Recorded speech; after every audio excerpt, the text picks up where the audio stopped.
those who don't know me, I go by the name of Jerry Watson.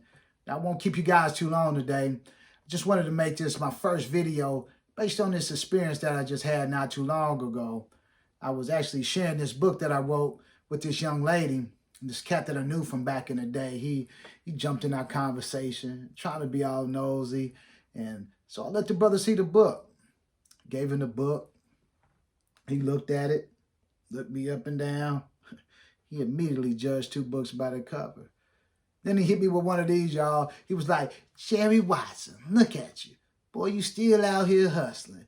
You ain't nothing but a hustling and pimp. Look at you. You trying to holler at this young lady? What you out here selling today? Huh? Yeah, y'all, I almost died laughing. You see, the funny thing is he sounded just like that. And I knew the brother was hating on the slide. And so I almost said something real slick back to him, but then I caught myself. I said, you know what? You sure is right.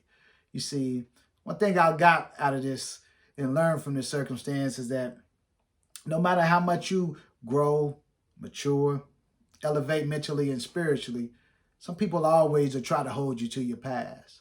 They just won't let you outlive it. But the crazy thing about me is, I'll be damned if I'm ashamed of it. You see, my past is what made me who I am today.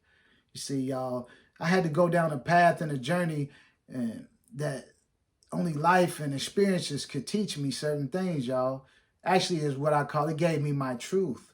You see, now, I also learned that based on your level of knowledge, wisdom, and understanding, combined with your experiences, everybody's truth can be a little different.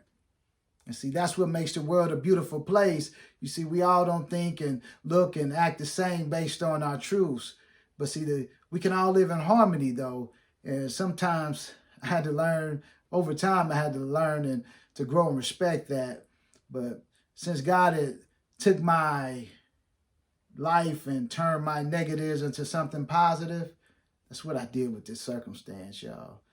You see, I went home and I flipped the script on this brother.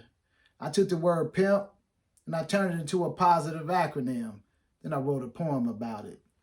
And on that note, I want to dedicate this poem to all the people who were deemed to have a negative past.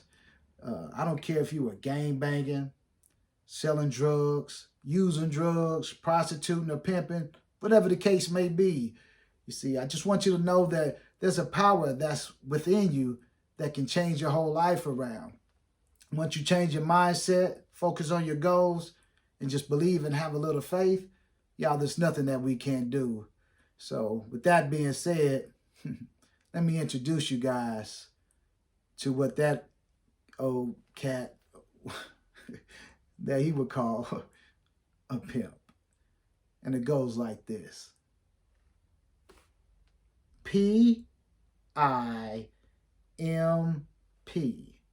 It's an acronym, you see, for philosophy in my poetry. Yeah. You see, because my poems, they can affect and they will stimulate your mind. My words combined for the intellectual individuals. Because my verses are made with an intelligent design. I'm like poetry in motion, people. Because my words can accelerate your thoughts and they will also move the masses. I drop lyrical bombs in my poems that'll knock people off their feet. Yeah. And put the whole wide world on y'all asses. You see, my words are so powerful because I vibrate with so much energy every time that I speak. I'm so unique that I want my message to get across so clear that I went a cappella. I use my internal rhythm. I don't even need no external beats. I pimp these lyrics so damn sweet. Baby, I just had to make them all hit the streets. But I use my words to express love and peace. My vernacular for healing and community outreach. I speak the language of the people. All right. You see, I'm the interpreter of this generation.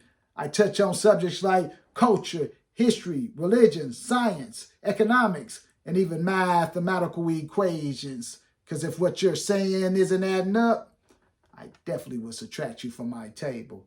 I no longer believe in all this negativity and division. I'm multiplying positivity, y'all, because I know that my creator is able. I'm on a whole nother level with this poetry, y'all. You see, my message, it has grown and matured completely. But in order to peep me, you have to be tapped on and tuned in into my internal spiritual frequency. For one to even understand this lyricism, you need to know words and also their etymology. I use these words to heal and expand your mind, you see. I'm the universal professor of philosophy. Better yet, a lyrical metaphysician that uses words for surgery that cuts with precision, bypassing your ignorance, implanting thoughts using mental incisions to help our people make better decisions. So instead of selling out our brothers and sisters for the money, how about we use the morals and value systems so we can put the worth back into our people? Because there's no real peace that comes from materialism and capitalism.